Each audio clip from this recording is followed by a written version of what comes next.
Maybe we can. Yes. Yes. So, good morning, everyone. It's a pleasure to have Gigliola Staffilani here. It's no introduction to this audience. So this will be the first of a series of Minerva mini course on periodic nonlinear Schrödinger equations. And you will speak for about an hour and a half. Yes, yes. About until the notes are done. So anyway, without further ado, welcome Thank to you. Princeton, and we look forward to your lectures. Thank you very much, Michael, for the introduction. And it's really nice to see young and older friends, so that's really good. So I decided to give first a little bit an overview of what I'm going to present, and then I'm going to dive into the first chapter of the lectures. So as Michael said, I will use sort of a main protagonist of these lectures, which is the Schrödinger equation in the periodic setting. And along the way, I will try to at least present what are the differences of treating this equation with the periodic boundary data instead of having the whole system live on RD. Okay, so let me just start with the list of topics.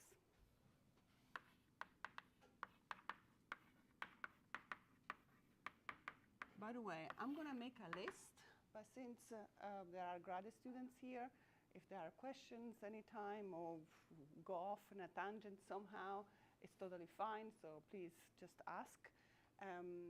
I don't have to cover everything I'm going to list here, so it doesn't really matter. The point is learning something that hopefully you don't know yet. So the first chapter is going to be the setup for the Schrödinger equation.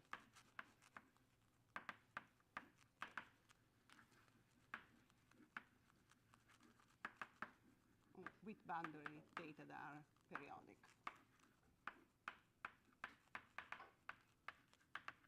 Boundary data. That's just this.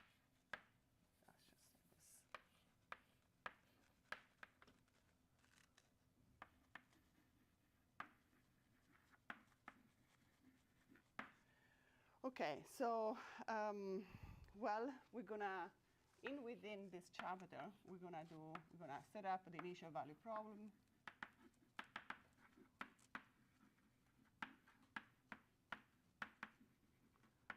Okay, and then I'm gonna give a definition of what we mean for solutions.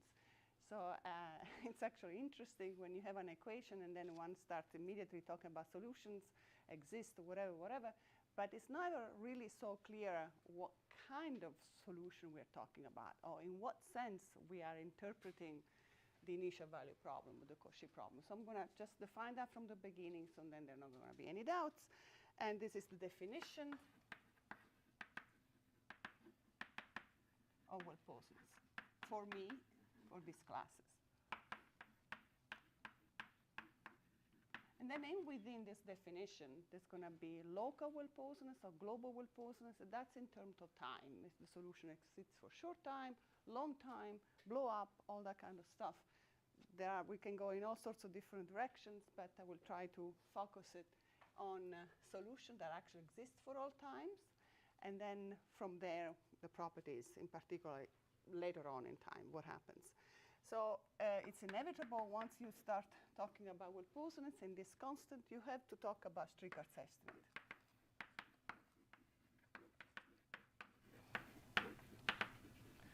And it's interesting in the periodic case in particular because the original Strichartz estimates were proved by Bourgain when the torus was actually, well, when I talk about periodic boundary data, I really mean that the manifold where we're working on is the torus.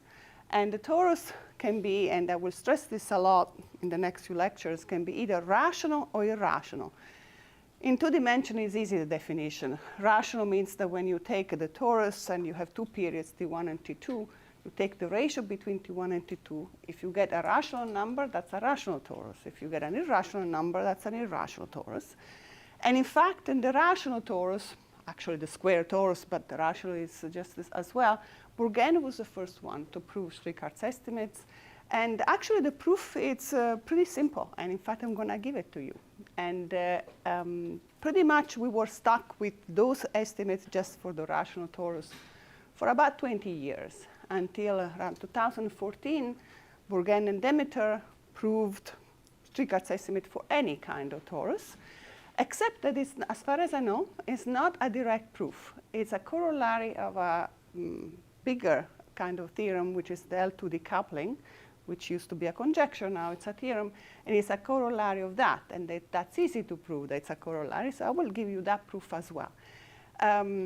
The thing is that we don't have a direct proof, and later on, what happened was that we discovered that solutions of this problem, the NLS, for rational tori have certain properties. For irrational tori, they have other properties. And what I'm saying is not even that correct. So I would like to talk a little bit about these two different setups. Now, from the physical point of view, you shouldn't be making a difference between a tank that it's periodic, rational, irrational. But from the mathematical point of view, it's interesting that actually now we have two theorems that are completely the opposite of each other. Something for the rational torus does something, and for the irrational does exactly the opposite. And when I say rational, irrational, again, it's not completely correct, because the thing that happens for the rational torus is also true for irrational toris that are well approximated by rational number.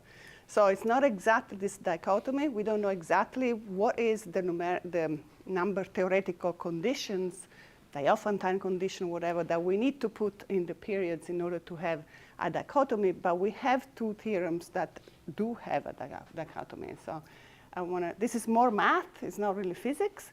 But it's just now I would like to say that this kind of theorems are not saying that the physics is wrong. Absolutely not. Just say that the model we use to interpret the physical phenomenon need to be careful, right? So we approximate a boundary, a domain with a smooth boundary a lot with the periodic boundary condition, because we can do Fourier transform.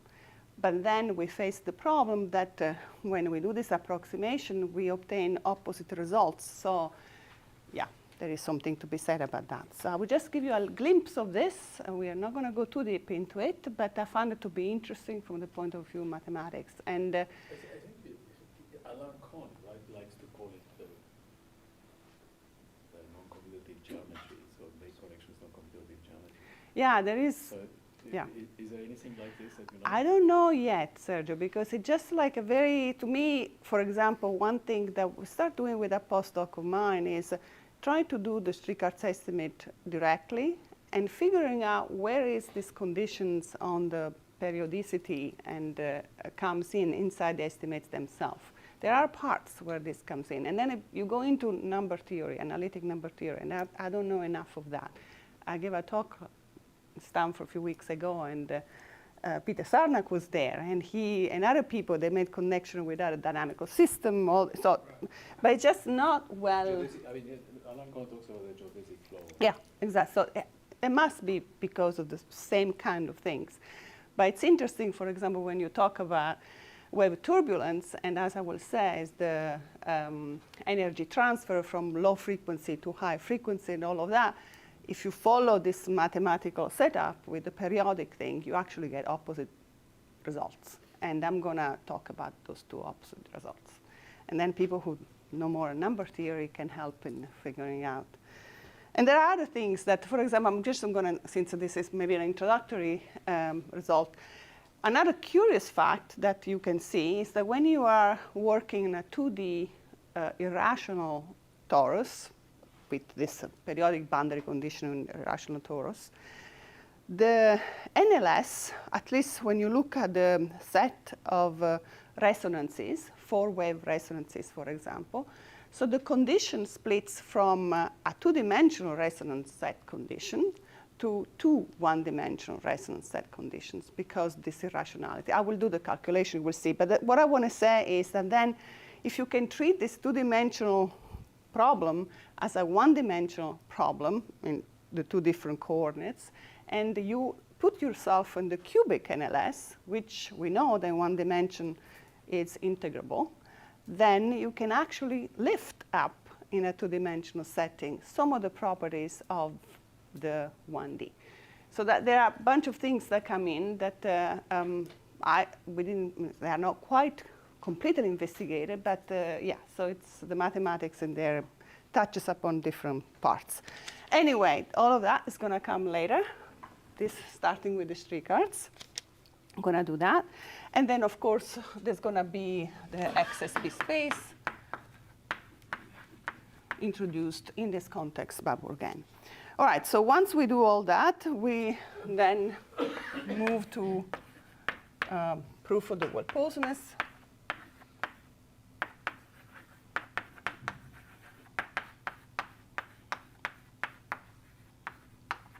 And in this particular context, I will consider defocusing. This is NLS. And in the defocusing NLS, you actually can prove that there are global solutions in time, global smooth solution.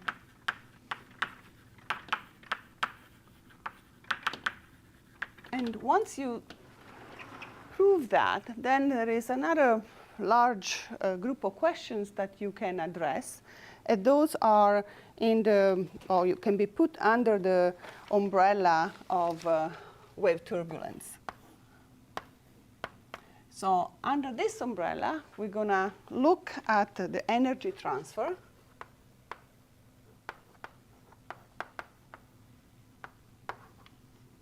Okay, and there are two ways of looking at this.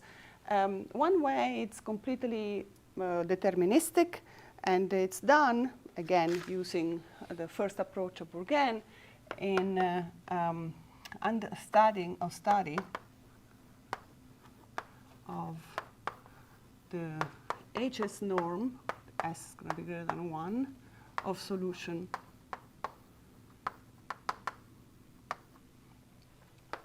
and I will explain why this is relevant. Is the t goes to plus infinity or minus infinity? For this equation, these equations are reversible. So really, whatever happens at plus infinity also happens minus infinity. So you mean the growth of HS norm? Yeah, the growth of the HS norm.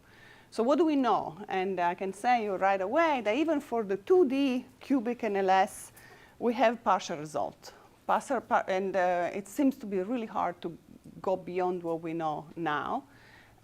Because the same result that we present can be proved in all sorts of different ways, and the end result is that we can prove at this stage, in spite of being able to use all different kind of types of proofs, is the same. So for example, you can prove it in the Fourier world using upside down method or whatever, you get a result. You can use normal forms, you get the same result. You can use how are they called? Energy.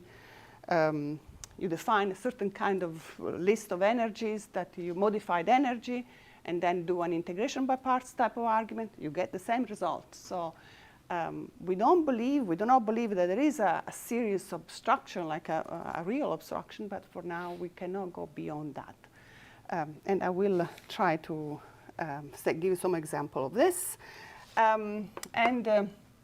So when we study this, we also want to study, so if you're trying to see whether the HS norm of the solution in time grows, you want to give me an example of a solution, at least an initial data, that when it evolves gives me an HS norm that grows. And this is the construction of a solution that has a mild growth. So far, that's all we can prove in general, and there are some exceptions. Let's say for the HS norm.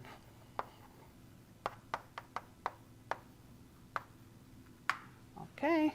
And then we're going to go deeper, a little bit deeper into difference between rational and irrational tori. Okay, so that's, I'm going to give you some example, and this in particular will state, if not prove, this dichotomy that we have found within this context here. And then the last thing that I want to do, well, there are, at this point, well, there are, I wasn't sure, really. So there are two options. First option that I was thinking about, but maybe that's, it's talking about the periodic Schrödinger equation has an infinite dimension Hamiltonian system, and then introduce a Gibbs measure, and go back a little bit to those kind of results. But those are a little bit, you know, okay, I might say what I can present is going to be something old, because all the new stuff is just too hard and difficult to present in a short time. But another thing which, and I can go to that if you like, but another thing that I wanted to work on is give some idea of solutions of, I don't know, yeah, properties, maybe this way, of solutions to what is called wave kinetic equation.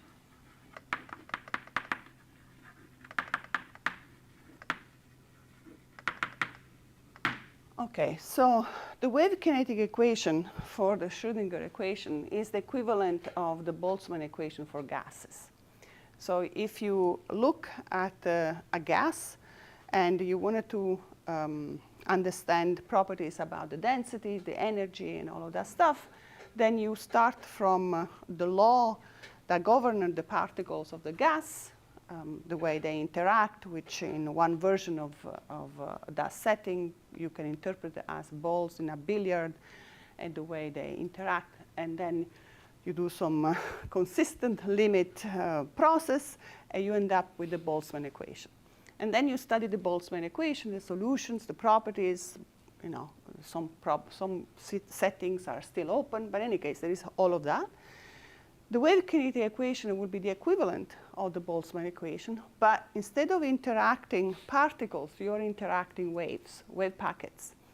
And you might start with an interaction of these wave packets in different settings. So for example, you can think that the wave packets are interacting according with the Schrödinger equation with a weak nonlinearity, meaning there is a parameter in front of the linearity that's going to go to 0, and you do a limit process, which sends that parameter in front of the nonlinearity to 0, and sends the period, imagine a square torus, the period to infinity.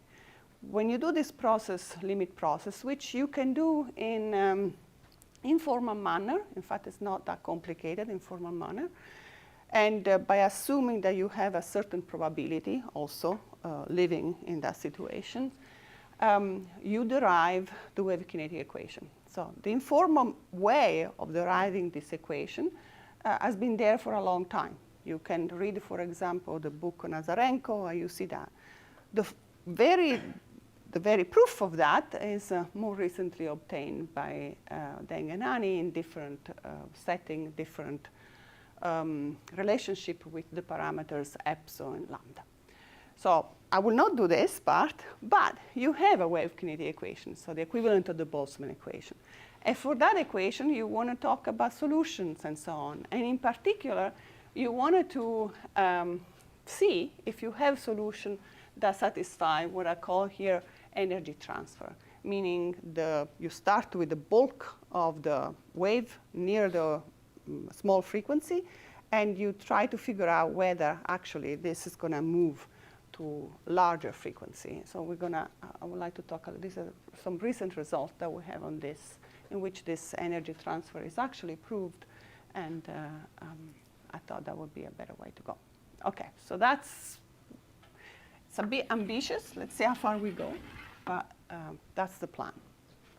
So then you're going to see, hopefully, within the bigger umbrella of wave turbulence in this context, you will see this totally deterministic way of doing it, which goes back to Bourgain, which then got developed further. And then this one, which is, I will say, starts from a more probabilistic setting.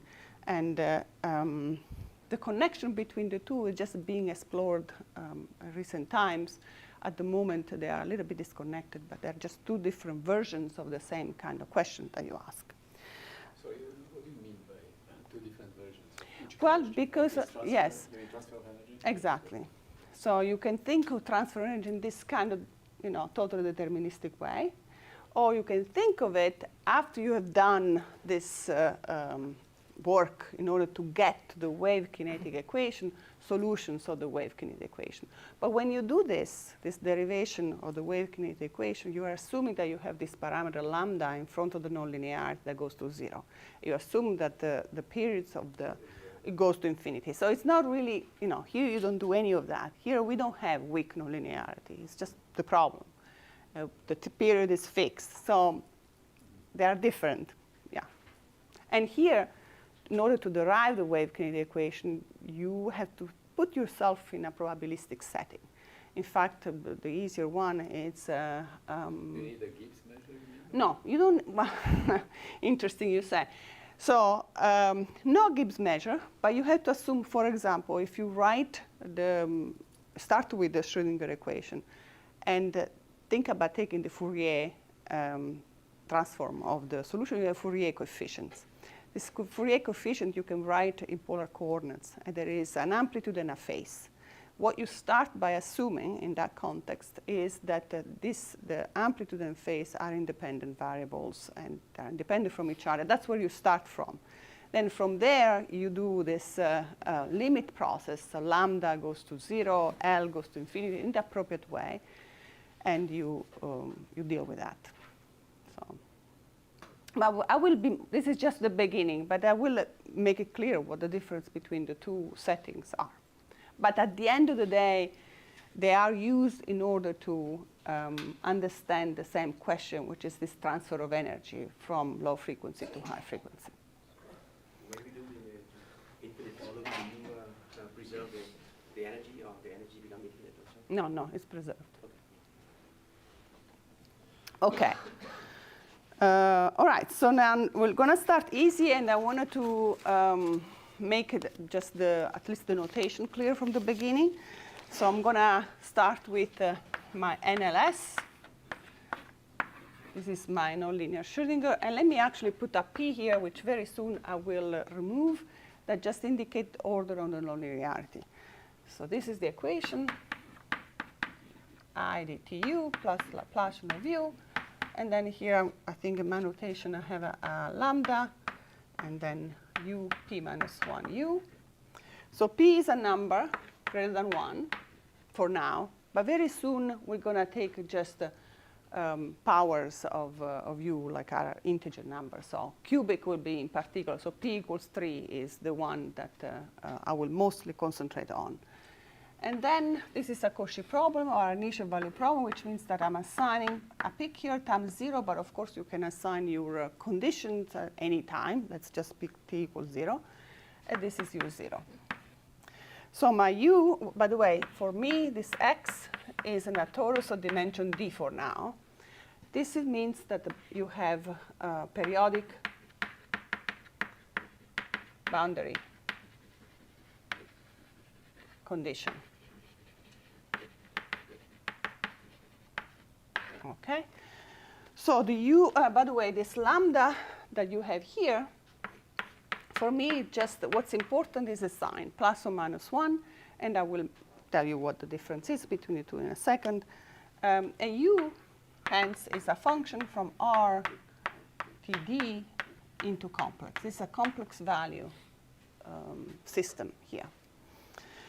OK, u0, which is my initial data, it's usually taken into HS. This is the Sobolev space with index x. I'm going to give you the definition in this context because it really very much depends on the symbol of the Laplacian. This is the Laplacian on my torus. Okay. All right.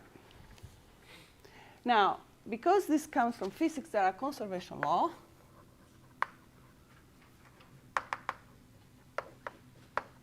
And the first one is the mass. I'm going to call it m. And it's just the integral in the x. And this is conserved, in fact, ddt of m is 0. And you have also the Hamiltonian, which is also called energy. I will be using both words.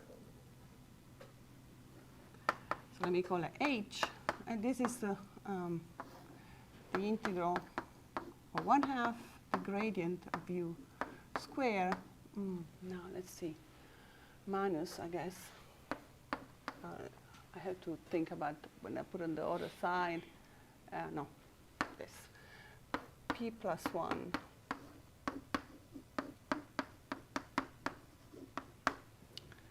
And this is also conserved. So ddt h is 0. And now you see the importance of lambda. So if lambda is plus 1, that is, the problem is called defocusing. And if lambda is minus 1, it's focusing. And in fact, if lambda is plus 1, then the fact that this is constant, because it's independent of time, immediately together with the fact that this is constant, if you put together the L2 and the L2 of the gradient, you immediately have that the H1 norm is bounded for all time. And that gives a really nice control. It's an a priori bound that gives a very nice control for all times. And this is one of the reasons why in the defocusing case, you might expect that your solution exists globally in time. But that's not true. So we know now that this is not true. But I will go to that in a second. And here you might have blow up. And blow up means that at some point the gradient of your solution becomes infinity. All right. Now, let me talk about another important element of this whole thing, which is the scaling. But before doing that, let me precisely, because we're going to need this later on when we talk about, I didn't notice that this is, sorry about it, I'm going to cover here.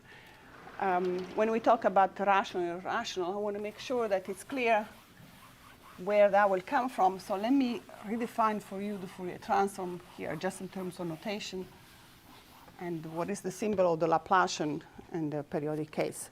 So some notation.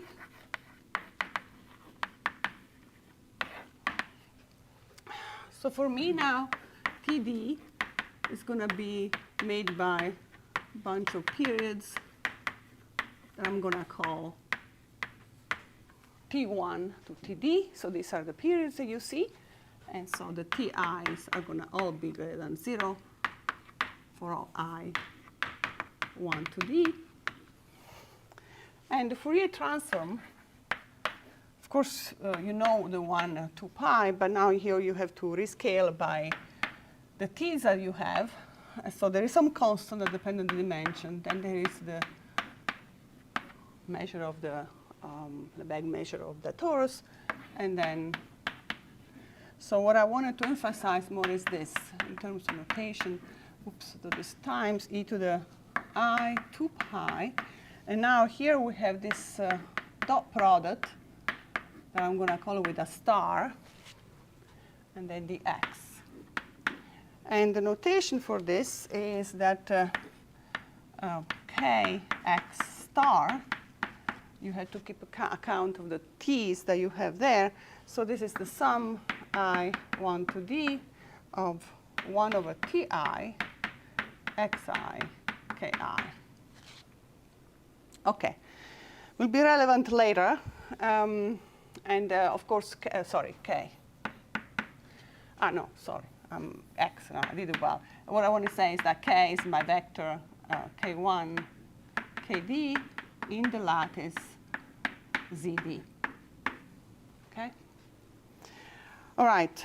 Of course, there is a way of reconstructing the function itself. I'm not going to go into that. But the symbol of this in this context, so this is going to be minus some constant, never mind that, but the sum j1 to d of ki square ti square k j k j. I already did here. OK, that's that. And then this is what I'm missing. All right, so basically this is what for me will be k star square. And if you are, in the regular torus, anyway, maybe I'm missing some 2 pi constant, which I put here, but never mind that. OK.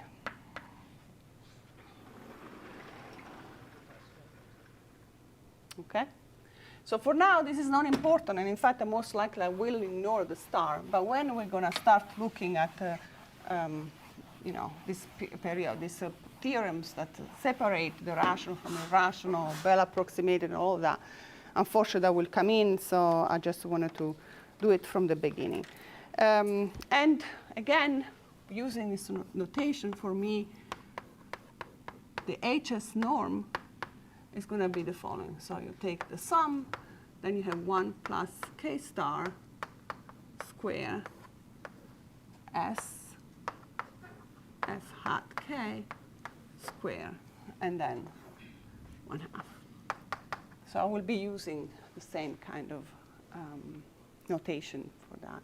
And just if the 1 is not here, this will be the homogeneous.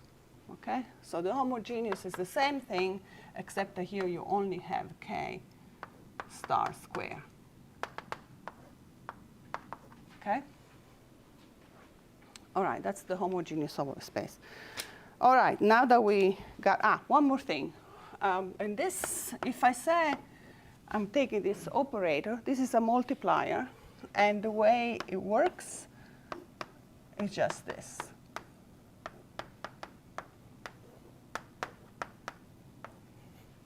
So this is a definition for me. OK? So you will see this. Yes. That's the definition. We're going to use this throughout the OK, great. Now, the next important thing is the scaling. When you have a PDE, it's really a good start to find a natural scaling for your equation. Now, in here, I'm going to do it in RD instead of the torus, because in RD, when I scale the RD, that will still be RD, while if I'm in the torus, I'm going to have to take care of the scaling of the torus, and I don't want to do that. I just wanted to give you an idea of what the scaling is and how that helps. So since I didn't want to rescale the domain, I'm going to sit myself in RD, but the guiding principles are the same. So the natural scaling for this problem is the following. So if the solution of NLSP, then if I scale in the following way, so I'm going to call it U mu Tx. By the way, I have to warn you that sometimes I use Tx, sometimes I use Xt. I switch the order. Allow me to do that without too much consequences, because I might do it. But I try to keep it with you following what I just said at the beginning. This is in the first lecture. So this is a mu of minus 2 p minus 1 u of x over mu. So here we do a parabolic scaling, because if you go back to the equation, there's 1 derivative in time, 2 derivative in x. So over mu at t over mu square. So this u mu, which is rescaled in this way, solves the same equation with, though, you have to rescale the initial data. So let me erase it.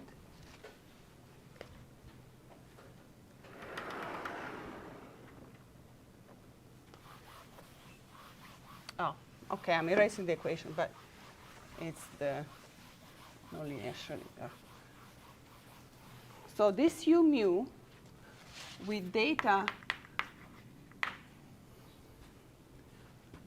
u0 mu x, which is mu to the minus 2 over p minus 1 u0 of x over mu. So if you have u as original solution of your nonlinear Schrödinger, you rescale u mu in this way, and you rescale u0 that way, then u mu solves the same NLS P. And if we are in the periodic case, you just need to rescale the torus as well. Okay. Now, why scaling is important? Well, first thing you try to look for is what is the exponent of the Sobolev norm that leaves the homogeneous Sobolev norm invariant. So we note the following. So lemma,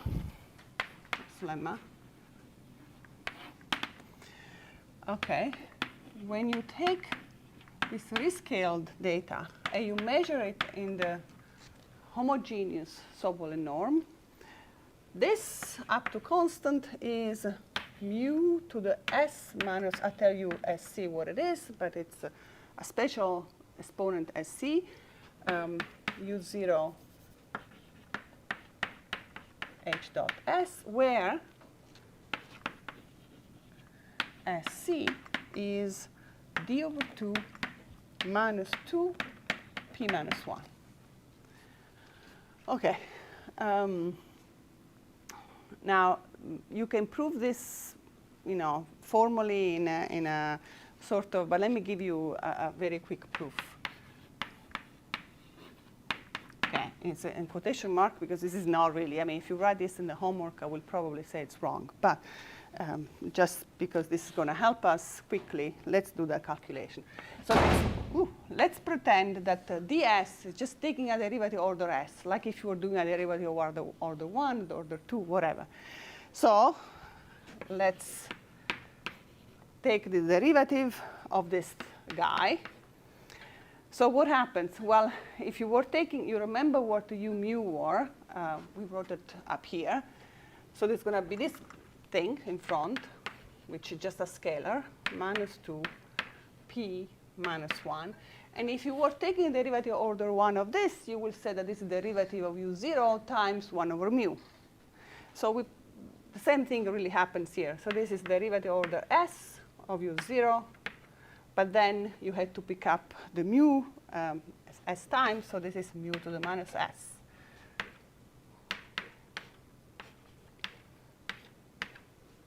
Like that. Okay. This is actually true. But anyway, the way you compute it is in this, like pretending that it's the regular equation.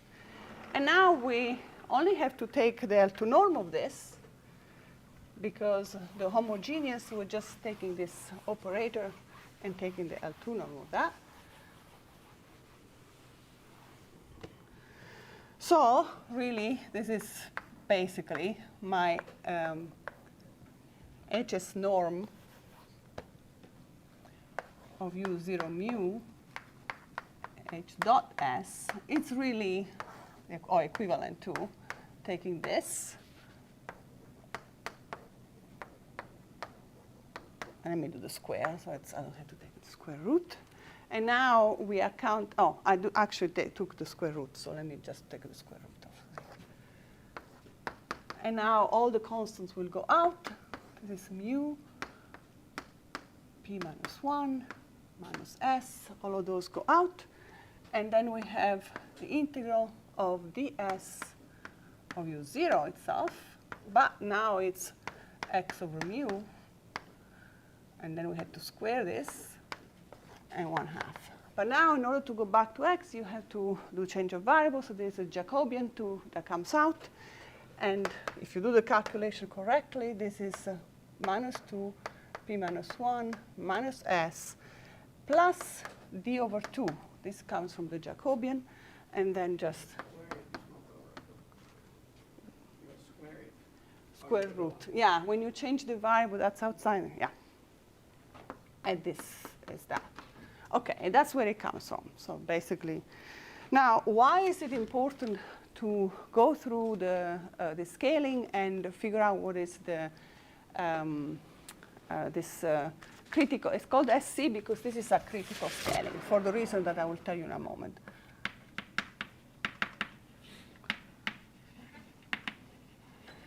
All right. So let's see what happens. So this is sort of a classification of difficulty of this problem in terms of understanding if you have how hard you have to work in order to prove that there are solutions. Now,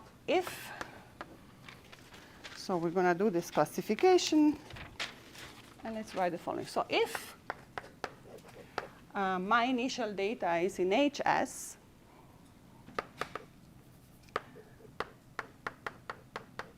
and S is greater than this SC, you should think in this context that mu goes to infinity. Mu is large in this context. So if you do that, if you are in this setting, this is called subcritical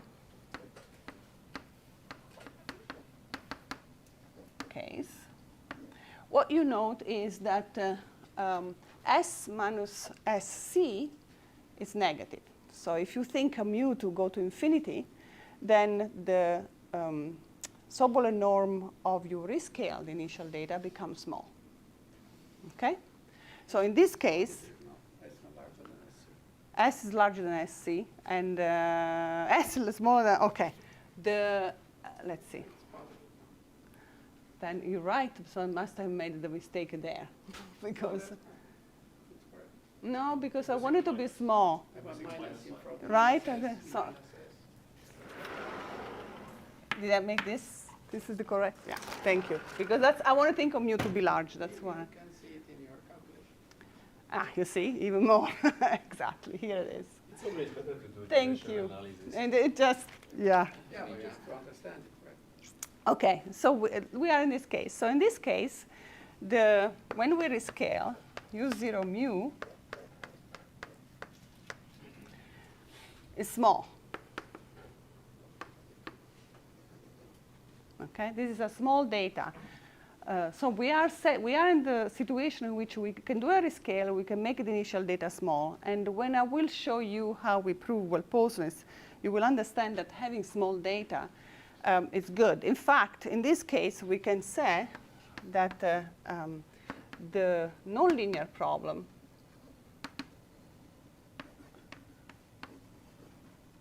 is a small perturbation of the linear one. And you will understand this statement a little bit better later, but let me just write it. So really, at least, in this setting, there is a good hope that if your S is greater than this critical exponent, you should be able to solve the problem because it's not going to be too far from the linear one. And I'm going to give you the formula. I will work on the linear one in a second. OK, so this is a good case. It's a subcritical case, and it's a good one. Now, if you assume that S is critical,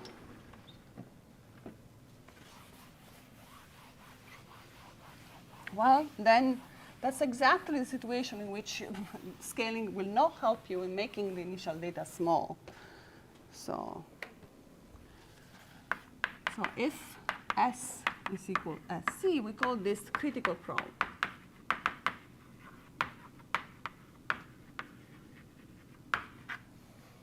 And in fact, this is really a truly nonlinear problem.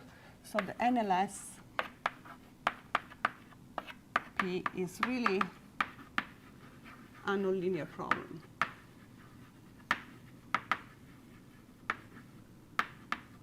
And you really have to work harder in order to do the well-posedness.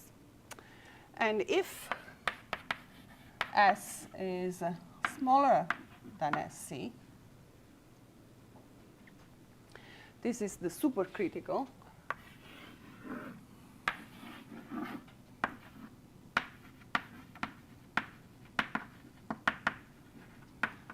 problem. And all sorts of things go strange. So one thing that I can tell you that's been proved very recently, which was unexpected, is, for example, we know that, so let me anticipate, this is just another mark. I mentioned before the defocusing case in which you have a uniform bound of the H1 norm. Then people were expecting that for defocusing,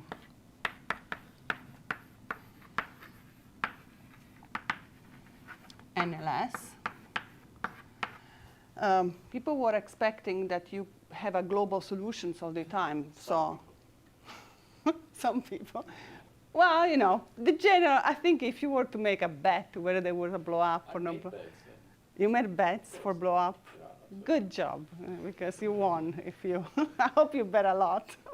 No, I didn't really know. Okay. So for defocusing NLS, the general feeling is that you know, the solution, even the supercritical case, except for Sergio. I'm not the only one. You know, people were. Let's say that it wasn't clear. Right. Let's say that. So even in so in supercritical case.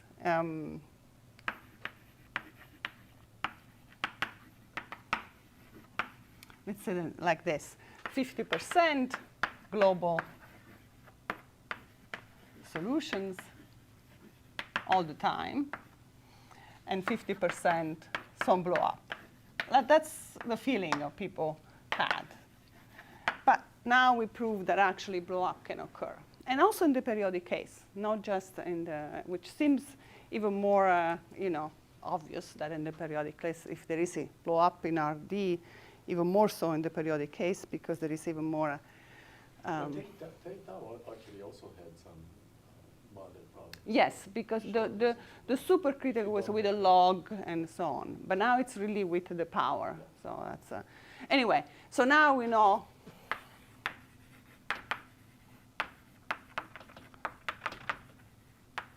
that blow up can occur. And this is in the defocusing.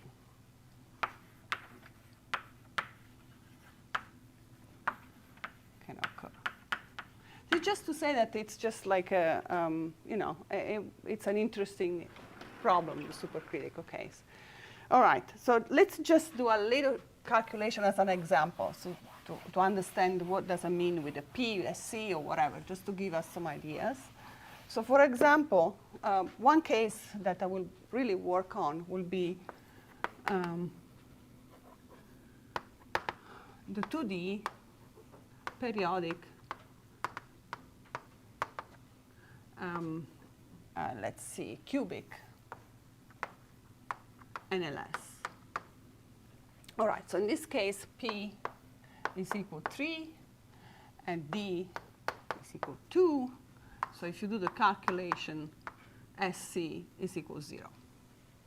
Right? And just if you put it there, so you have 1 minus 1, and that's 0. So what this means is that for this problem, so L2 is the critical space. And in fact, we know that in R2, relatively recent, it was proved that you could get, I mean, I don't know, 10 years ago or something like that, but Dodson proved,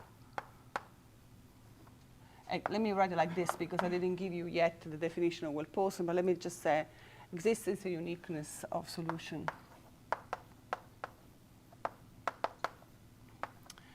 With finite mass,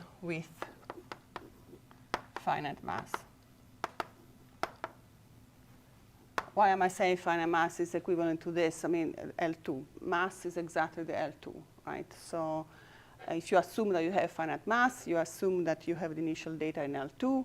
L2 is the critical space, so it's not, you know, completely obvious, but this was, and it's actually global. In the, anyway, but I'm not going to. But the interesting thing is that in T2, the problem is open.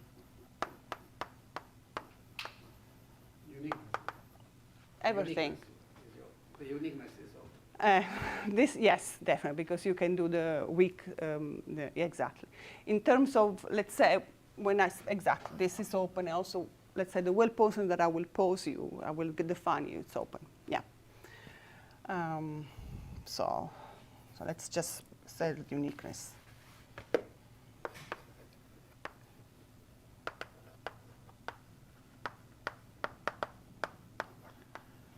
Or in other words, the well-posedness definition I'm going to give you, it's open.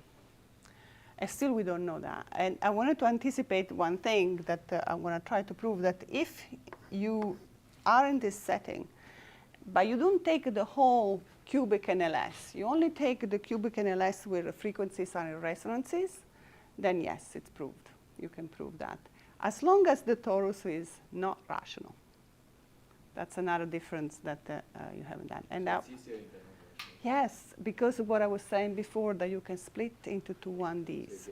And then it becomes mass 1D, basically, when you do the calculation.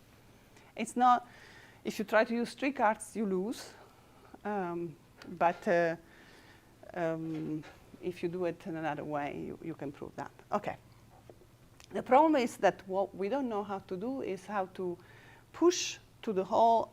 One expects that the resonance, the part of the system that is in resonance, is the harder one to handle. But still, we don't have a way to go back to the whole, to control the non-resonant part, even locally, even for a short time. So that maybe somebody can tell us how to do that. The only way we know how to do it is via Strichartz, but Strichartz is not true at that level. So for now, it's open. OK, any other questions on this? All right. OK, so let me just tell you how we do. Well, maybe I should say the definition of the well-posedness, and then. So as I go along, as you have noticed, I try to tell you what the open problems are.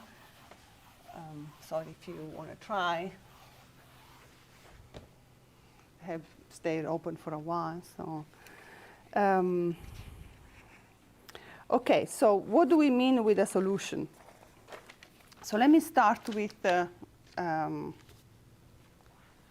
me rewrite the problem. So what is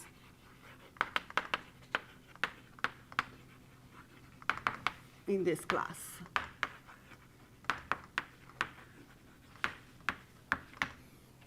OK, so first thing is we would like to have to prove that we have a solution by remaining within the conservation laws. So L2 norm or H1 norm. And you will see that as we go higher in P and higher in D, this becomes harder and harder. But let's see how far, how singular can we, how fewer derivatives can we assume. So first of all, if we don't want to take many derivatives, we have to interpret our initial data that has, initial value problem that has a Laplacian here. OK, so this is lambda.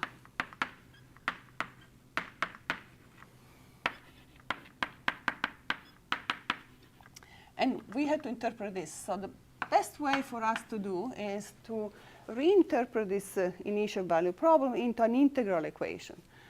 And the arrow is going to go only one direction, just because to go back in the other direction, you need to assume enough regularity. You will see that the integral equation I'm going to write, you don't see any derivatives in it. So if you're going to go back, you need to assume regularity.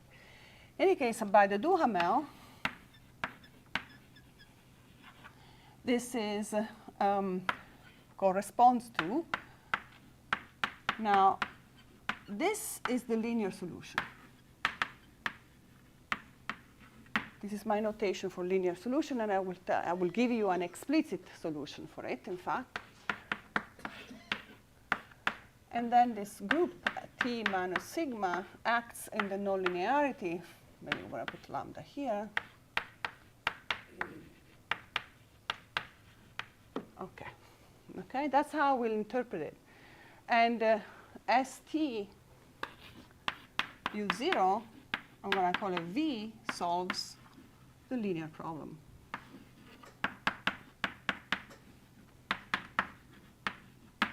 With the same data.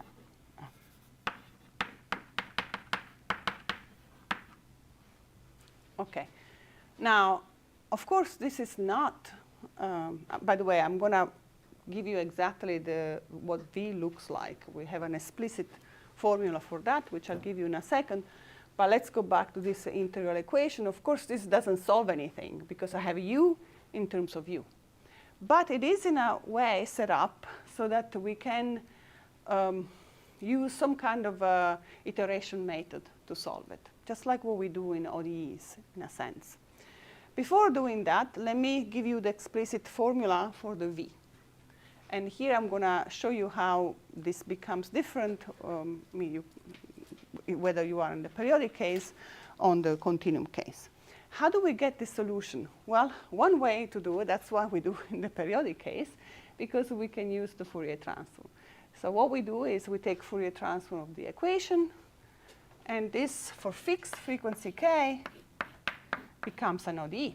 So take Fourier transform, this becomes I v hat dot, that's the derivative, with an I here, minus the k star square that I wrote before, v hat equals 0.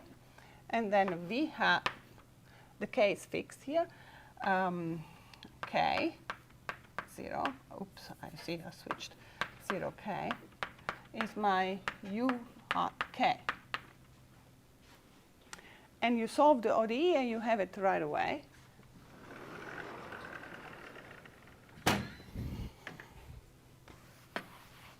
And then you can reconstruct with your basis.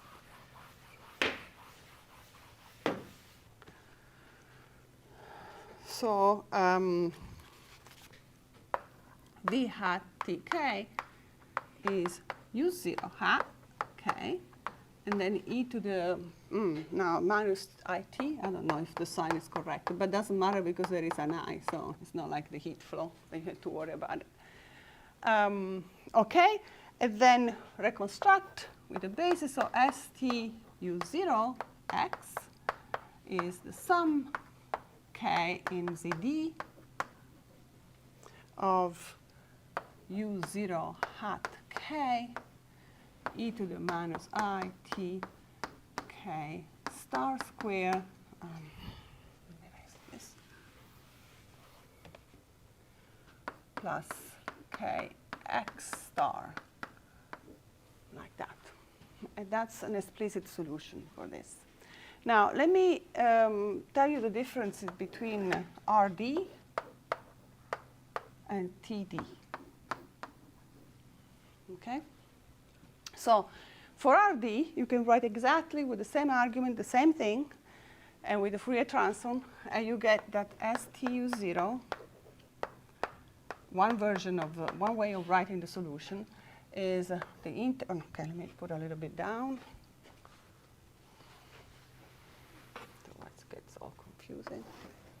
Okay, so ST U0x is the integral in RD of U0, we use the notation C here, it's in the continuum, e to the I t, and then C square plus K dot C,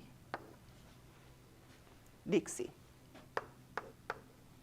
This is an oscillatory integral. And in fact, even more, this is, did I miss something? No, okay. X, thank you, because I already used C. Thank you very much. Okay, so this is not just an oscillatory integral. So if you think about it, this is the adjoint of the restriction of the Fourier transform on the parabola of the function u0. Just one second, just one remark. You could also, in principle, have something funny with the ratios between different lengths by taking the Laplacian to be. Yes, that's correct. You can modify the eigenvalues of the Laplacians. So you have, but here no, because what's interesting is the fact that k is in the lattice instead of the continuum, and you can change variable.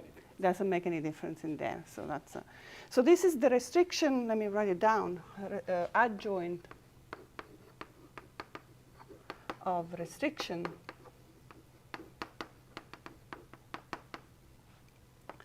on parabola. Because of this, that's the thing, a parabola.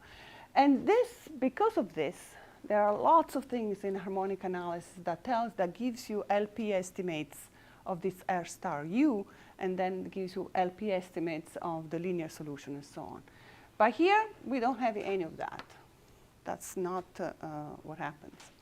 Another thing that, so this is an oscillatory, that's an oscillatory integral. This is an oscillatory series.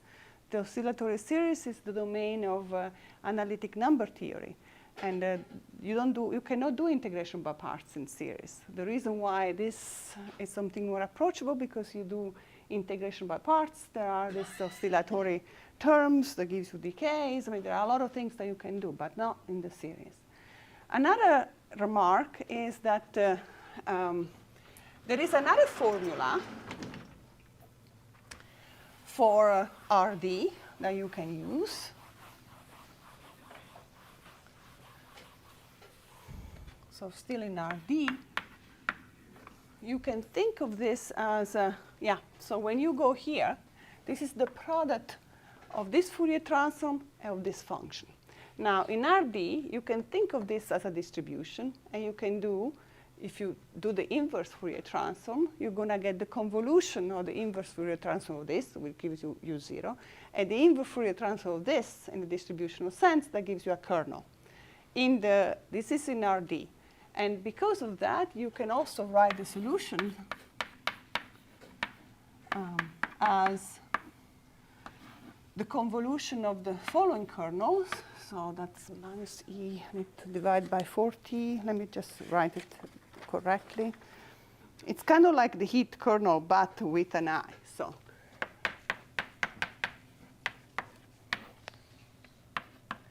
and very important up here, it's a constant, and then T, let me put the absolute value of T, D over 2. And this is convolved with initial data. Okay, so this is not the same. This cannot be done in periodic. So that's nothing here. And what does this give us? Poisson sum. You can Poisson sum in periodic, and it's done. Okay, so what does that give us? Okay, horrible thing. No, so the thing that I want to say two things here that I wanted to express. The first one is that there is a decay in T. So if you look at the amplitude of this wave, so let's look at the amplitude. Then this is less or equal than constant T, for example, D over 2, and then the norm in L1. Okay? So what this says is that as T goes to infinity, this goes to 0. So the amplitudes shrinks to 0. By maintaining the energy constant, by the way. This is the linear part as an energy, and we can, L to norm, H1, whatever. So this goes to 0. So here, in the periodic case, this is called dispersion. This is, in fact, a dispersive estimate.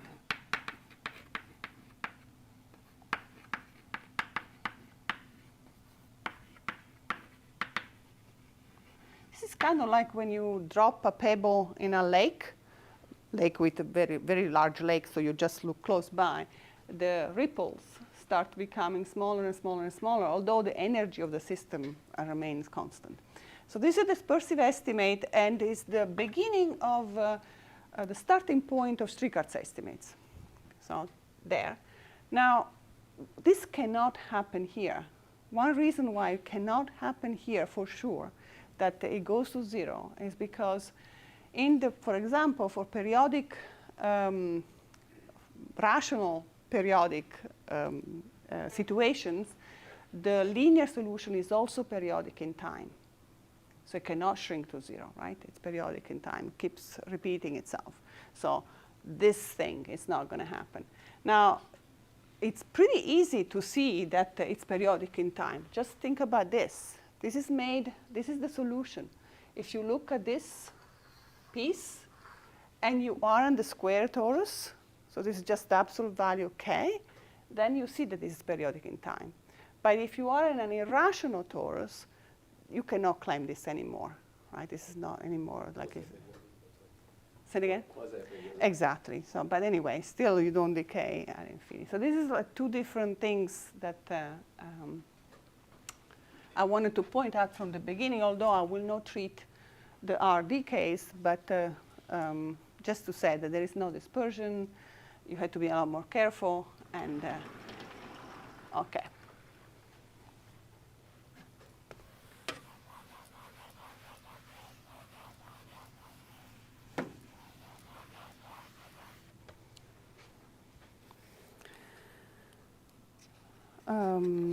Let's see. Now, let's go to the definition of well-posedness. And then I will never repeat it again.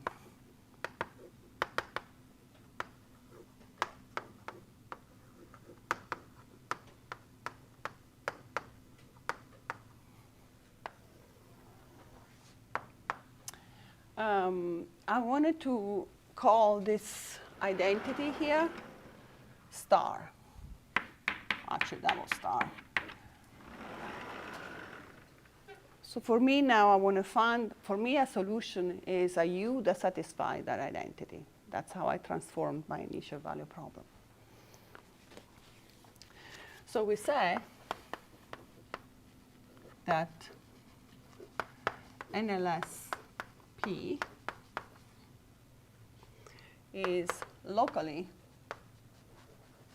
well-posed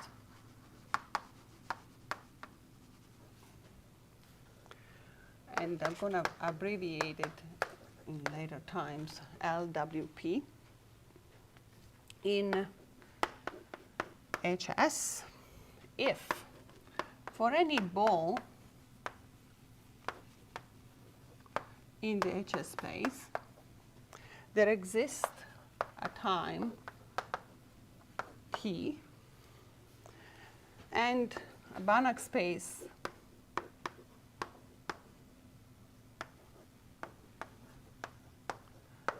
let me call it X with an S here, just because it corresponds to that. We don't know that what that is yet, which is included, though, in L infinity minus T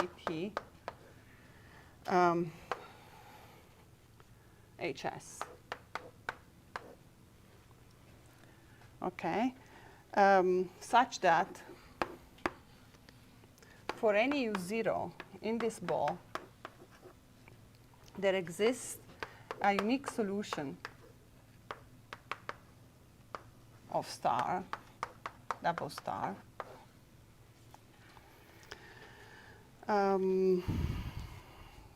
which is the one up there, okay? And U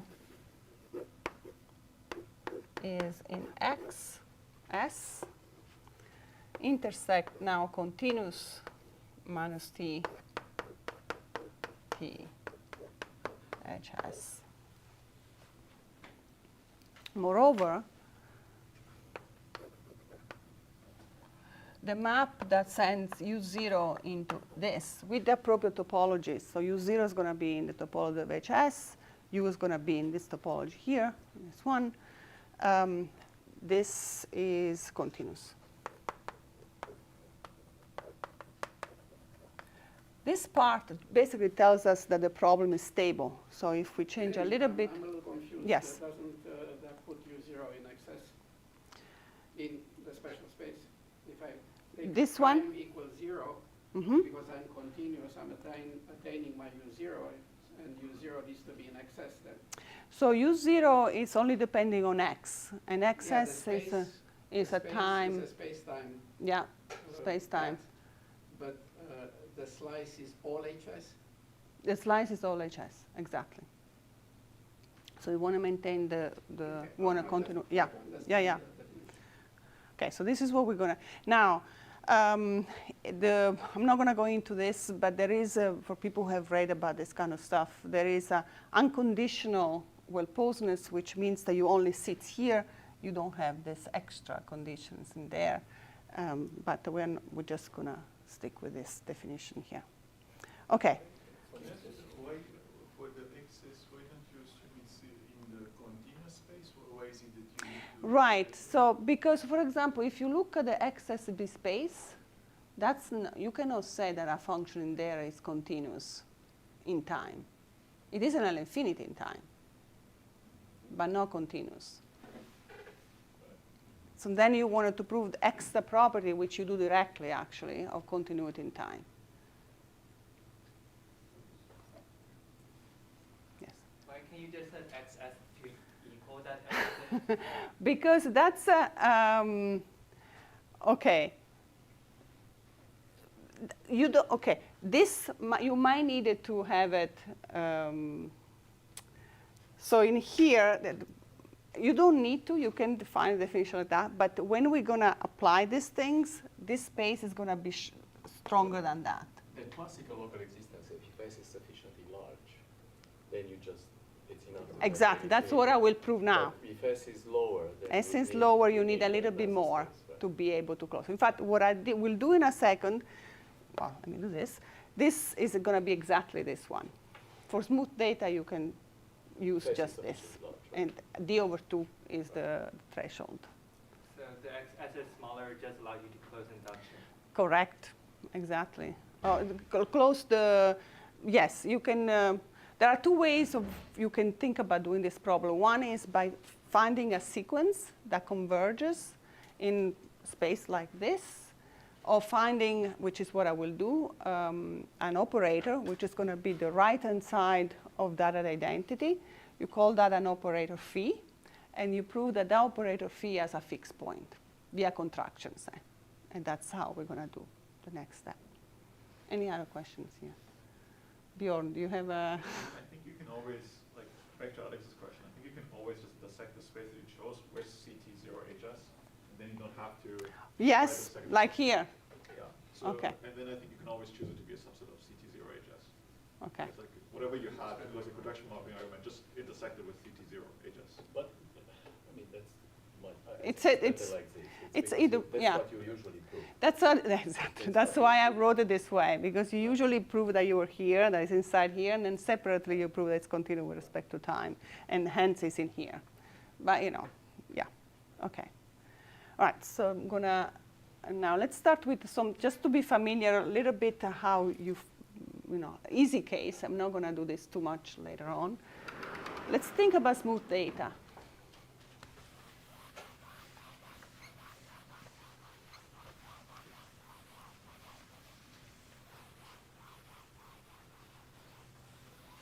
So the first simple case that we're probably going to do, we have 5 minutes. Yeah, I mean, there's some flexibility. Some flexibility, but not too much, right? Okay, so does everybody remember what's a contraction for a fixed point? Okay, we can skip that, great. So now let's assume, let's do one first, just for simplicity. Let's assume, since I'm gonna assume that my S is large, so assume that S is greater than d over 2. And why? Because this allows me to say that HS is an algebra. This could be a nice exercise for homework to prove that. So HS is an algebra in this case. And let me assume that actually P is going to be 2K or 2M plus, let's see, P plus 1. Yes. Yes. And why do I do this? Because if I'm thinking of S large, then the nonlinearity, if I let just P be a positive number, might not be smooth enough to be on this set to start with. So let me just take powers, and so we don't have any of that problems. So now my phi that I want to prove as a fixed point, so phi of V is going to be the linear problem, the linear solution, and then the nonlinear, the non-homogeneous self. And let me forget the lambda, that's not important anymore.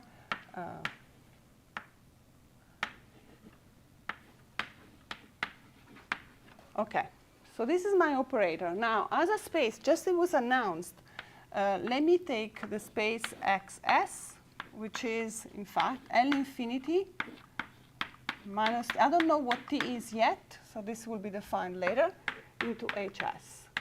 This is my space. And what I want to prove is that exists a ball in this space such that phi sends the ball into itself, and phi of V minus phi of W in the norm L infinity at HS, this is in time, this is in space, is less or equal than 1/2 say V minus W.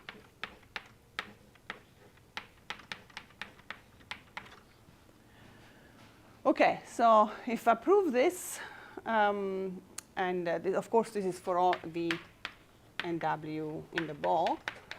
If I prove this, then I have a contraction, and then there is a fixed point. Unique. Now, I'm going to finish this next time because I don't want to, but I just wanted to mention a couple of things. Now, this fixed point is going to be in B.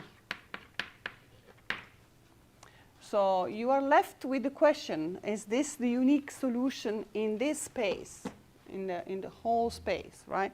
So there is a little bit of work that you have to do in order to prove that indeed is a unique solution in that space. But there is no, maybe I can leave this for you to do as a homework, this inequality. But all you need to do here, and then I will leave you finishing up the data, the calculation. When I take phi of V, fix a time, fix T, because we have to do a L infinity norm in T. So let's fix T, and let's look at HS. Now, this is less or equal than the HS of ST, U0. And then I'm going to go inside the integral, and I'm going to bound T. I have to define yet. It's not, we have to find it. But I go inside, and I have A minus sigma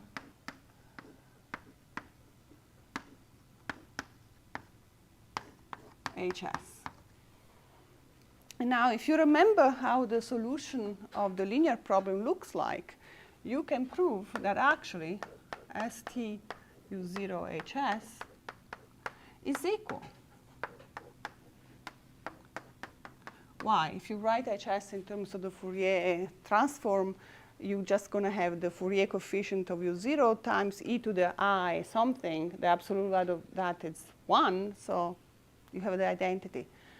And so when you write it all everything down, this is U0 HS plus, well, here I'm going to have to integrate here. I'm going to do the same inequality here. So this is now V to M V in HS. There's a sigma left over, this sigma.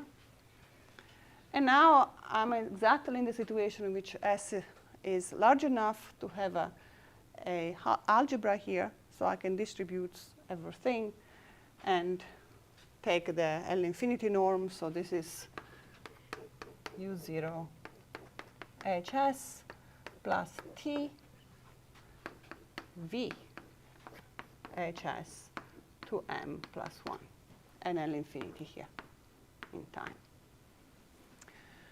OK, so you'll finish it up because I'm telling you that the radius of the ball that you can take is 2 times U0 HS at the time, so that you can actually say that this image is into the ball.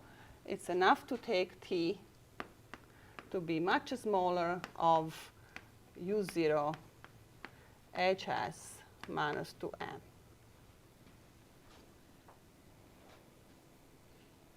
And I'm going to stop here. So this will give you us modulo the fact that uniqueness is only in B, and then you're going to have to update it and upgrade it in uniqueness in L infinity. It's the way to find the well-posedness for smooth enough data. I will pick up from here on Thursday, and then we start doing harder things. This is just like you can say in 2-dimension, we already have to be greater than 1. We already in 2-dimension, in the cubic NLS, we are outside the H1 norm. So, you know, it's already not good enough. Okay, thank you.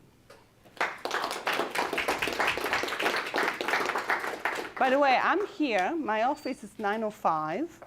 So if any of you graduate students or none would like to have some explanation or some other things, you can definitely send me an email, and then we can meet in my office.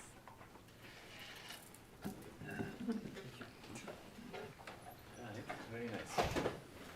So nice to see you, sir. It's nice to see you. But you had to tell me, where is your portrait, the Dorian Gray portrait? because Oh, very nice. right? In Very your nice basement, compliment. there must be a portrait that it's changing.